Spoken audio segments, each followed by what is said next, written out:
Bem no início do Velho Testamento, quando Deus começa o seu diálogo com o homem, ele dirige ao homem 4 perguntas. A primeira foi: onde está você?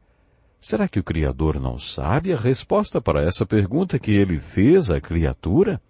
Você acha que pode acontecer de Deus não ter uma informação que a criatura tem? Claro que não. Essa informação aí é inquestionável, né? Isso é inquestionável. O propósito da primeira pergunta de Deus ao homem, onde você está? Foi fazer o homem pensar que estava em um lugar inadequado. E você? Está onde deveria estar? A segunda pergunta que Deus faz ao homem é: quem lhe disse? Outra pergunta interessante. O propósito da primeira pergunta é mostrar que o homem está onde não deveria. Qual é o propósito da segunda pergunta, hein? O propósito parece ser: Deus está se comunicando com o homem e o homem nem percebe. Deus quer fazer o homem perceber que ele o está criando dentro daquilo que ele quer que o homem seja. Então a pergunta: quem lhe disse? Levanta outra pergunta. Você percebeu que eu estou falando com você? Antes de continuarmos, devemos ter em mente que isso se passa no livro de Gênesis, o livro do início. Esse é o significado da palavra Gênesis. No livro de Gênesis, Deus fala sobre o início de muitas coisas. E Deus não faz isso porque acha que nos deve alguma explicação, ou porque Ele não tivesse o direito de criar o mundo, nem nos trazer para esse plano com antecedência.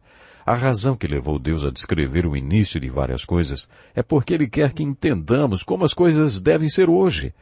Jesus disse que se queremos entender como as coisas devem ser, então devemos procurar saber qual foi o propósito de Deus quando as criou. Temos que voltar até o Gênesis. Moisés teve a revelação quando estava no Monte Sinai.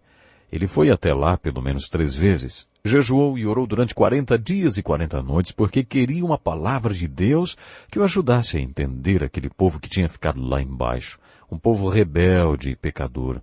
Moisés era o líder deles e disse: Deus, eu não entendo esse povo. Não posso ser o líder deles. Preciso de uma palavra sua para continuar liderando essa gente.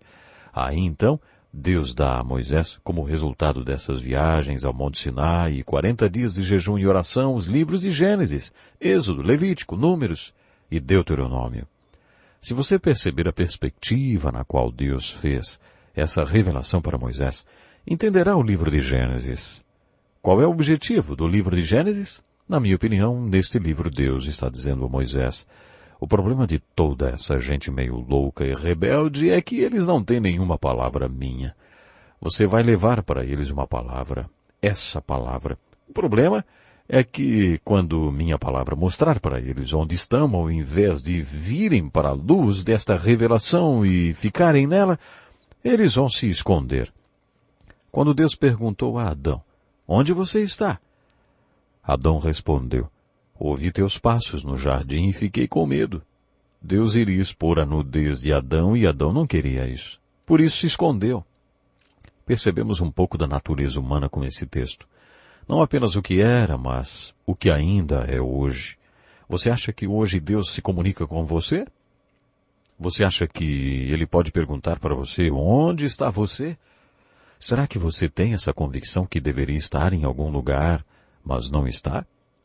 Você acha que para tomar consciência Deus pergunta onde você está? Acho que isso acontece, que damos o nome a isso de crise de identidade.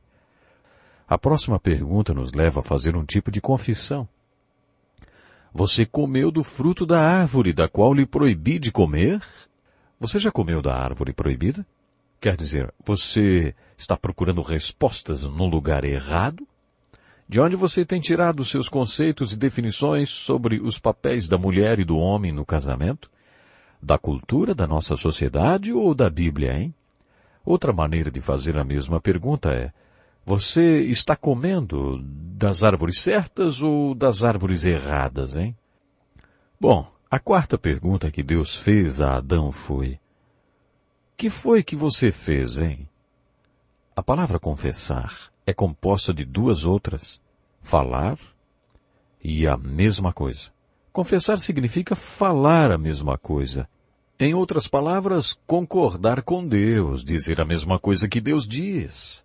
Você acha que Deus não sabia as respostas para as perguntas que fez a Adão?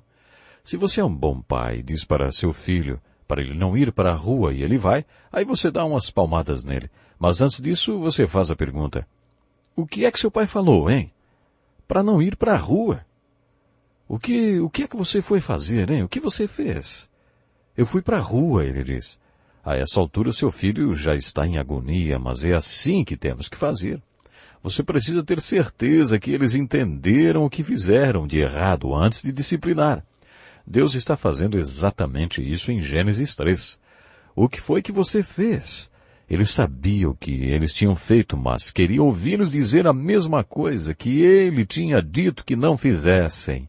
Sabe, depois de ver todas essas perguntas, concluímos que existe um lugar nessa vida que cada um de nós deve ocupar, algo que devemos ser.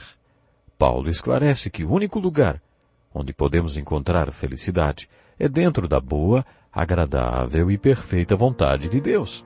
Isso se aplica a todos os seres humanos e certamente esse é o propósito da salvação e é muito mais intenso e verdadeiro para aquele que crê. Esta lição é tão maravilhosa. Aliás, você deveria assisti-la na íntegra. Clique no link aqui na nossa descrição, ó. Exatamente. Chegue lá no nosso blog. Além de assistir a lição completa, você tem um material de apoio para auxiliar você no estudo. Então, clique no link.